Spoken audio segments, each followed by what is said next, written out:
Hello, quality control managers. Welcome. My name's Renee, And my name's Greg. and we want to welcome you to the Quality Control Collective. And today we are wanting to have a little conversation about variances. Phew, variances. Oh my gosh. It's a quick conversation about a big topic. It is, and we're just going to hit on a couple things today. So a lot of times when you have a project, the designers may have spec something that either no longer exists, isn't feasible, construction ability issues, can't find it readily available on the market, they're smoking crack. or you want to do a betterment. Or you have something that you want that's Yeah. a betterment. Absolutely. Yeah. And it doesn't matter whether a variance gives them something more or the same or less. It's still treated exactly the same. So when you get those submittals, QCs on variances, please make sure that they're properly marked. On your cover sheet, they need to be clearly flagged. This is a variance, and then a short paragraph of why it's a variance. You mean I don't want them to figure it out? We have a lot of subcontractors who want to catch me if you can. And they think that if they slide that little submittal in and they don't mark it and everybody approves it, they're covered. And that's not right with contract law. That's not how it works. With contractually, it doesn't even matter who signs off on it. It may be the head of the head of the head of everything that signs off. It doesn't matter.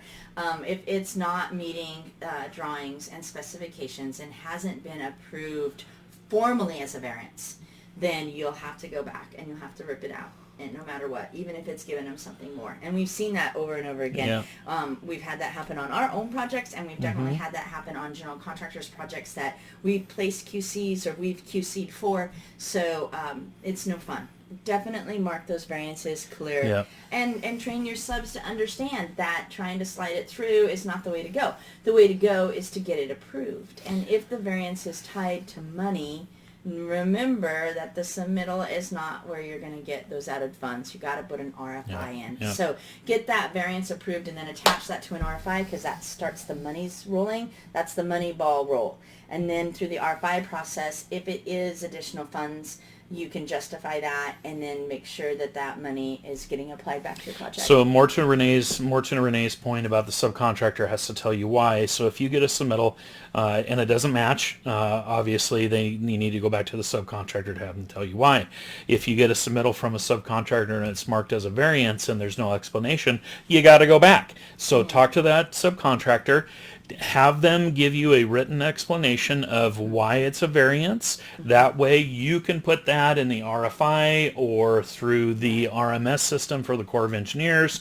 You can mark it as a variance and be able to speak intelligibly to why it's a variance. It's really, really important. It's important because we have actually had projects get to final inspection or the commissioning process and someone noticed a valve is different or a finish is different, and if you don't have this paper trail of the variance from the very beginning during the submittal process, then you're stopped and you're ripping stuff out. Will an approved variance, if it's found later, cost you money if you have to tear it out? Nope. That costs them money. So that's another important aspect. This variance covers you. It covers your subs, and it covers you and the GC that you work for. So variances are really important, and it's hard. It's hard for your subs to understand. I don't know how many toe-to-toe skirmishes in the dirt I have had with subcontractors where they are like, "You're not getting it. I'm giving them more. They should be thanking me."